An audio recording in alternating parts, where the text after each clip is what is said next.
साहब कहते थे शिक्षित बनो, संगठित रहो और संघर्ष करो।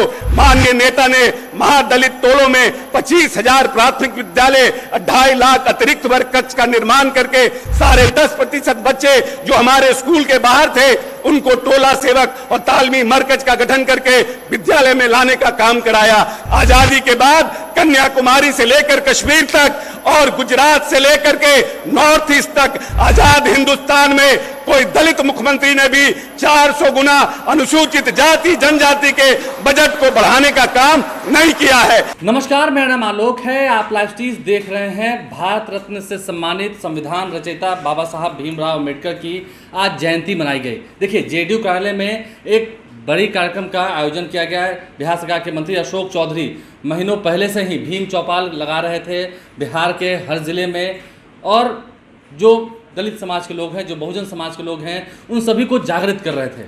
और आज जब कार्यक्रम का आयोजन किया गया, बड़ी संख्या में लोग पहुंचे, हज़ारों की संख्या में लोग जेडीयू कार्यालय पहुंचे। उन सभी के सामने एक तरफ जहां अशोक चौधरी ने नीतीश कुमार द्वारा किए गए कार्यों को गिनवाया। देखिए, बिहार सरकार के कई मंत्री इस कार्यक्रम में शामिल थे। जेडीयू के राष्ट्रीय अध्यक्ष ललन सिंह मौजूद थे, मुख्यमंत्री नीतीश कुमार तो थे ही। उन्होंने साफ साफ कह दिया मन से नीतीश कुमार ने इतना काम किया है, वो परमपिता परमेश्वर से ये भी कामना करते हैं कि उन्हें लंबी उम्र दे और उनके किए गए कार्य काफ़ी सराहनीय हैं, लोग याद करेंगे।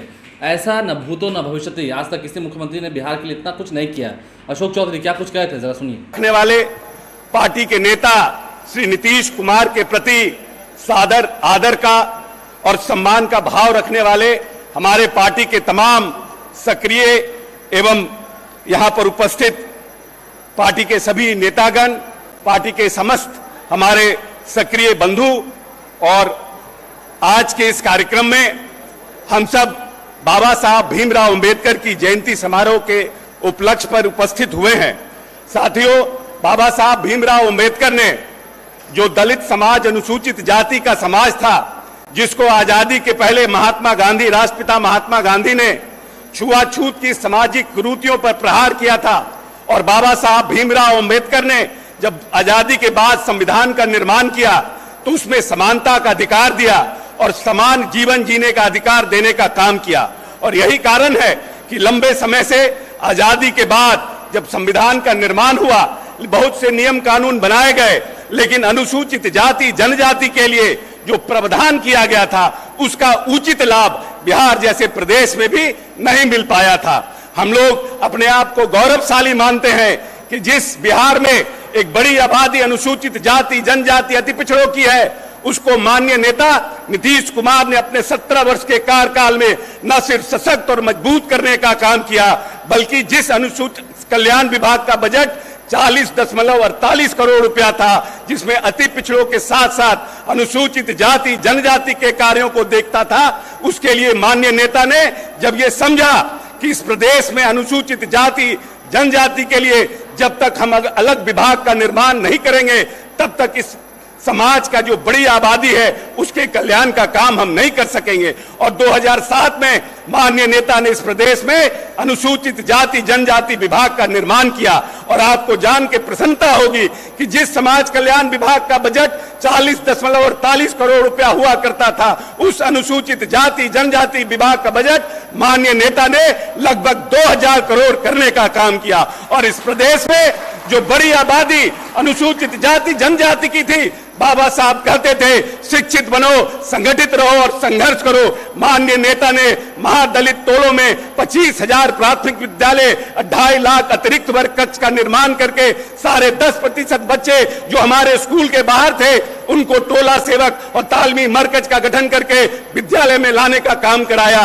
शिक्षक के लिए उन्होंने इस प्रदेश में engineering college, medical college, ITI का निर्माण कराया।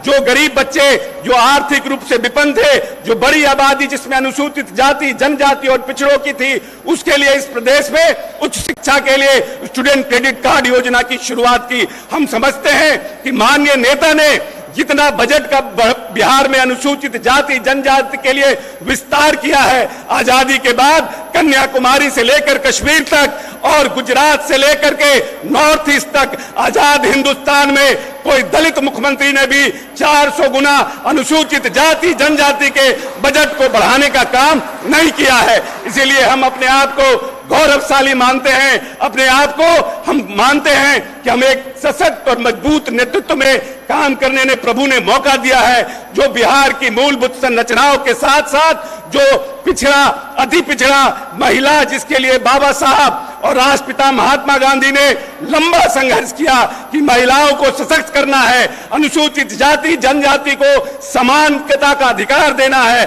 अति पिछड़ों को मुख्य धारा में लाना है। इसके लिए माननीय नेता ने काम करने का काम किया है। हम जिस अपने आराध्य को मानते हैं, देवादि महादेव से, हम उनसे आग्रह करते हैं, निवेदन करते हैं कि अपने नेता को और सशक्त बनाए, उनको लंबी आयु दे, उनको स्वस्थ रखे।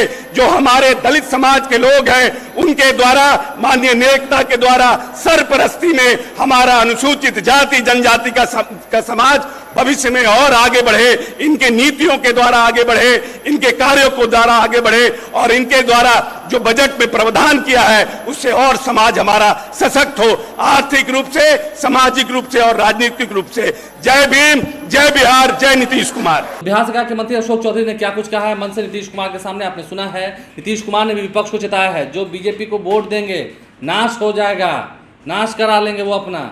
और सभी लोग मिल गए हैं। नीतीश कुमार ने विपक्षी नेताओं से मुलाकात करने के बाद खूब जोरदार हमला बोला है बीजेपी पर, केंद्र में बैठी मोदी सरकार पर। वो वीडियो भी आप लाइव स्ट्रीम पर जाकर देख सकते हैं। हमारे चैनल को सब्सक्राइब कर लें, साथ साथ फेसबुक पेज भी लाइक करें। इसके साथ ट्विटर हैंडल पर भी लाइव स्ट्रीम को फॉलो करें। धन्यवाद।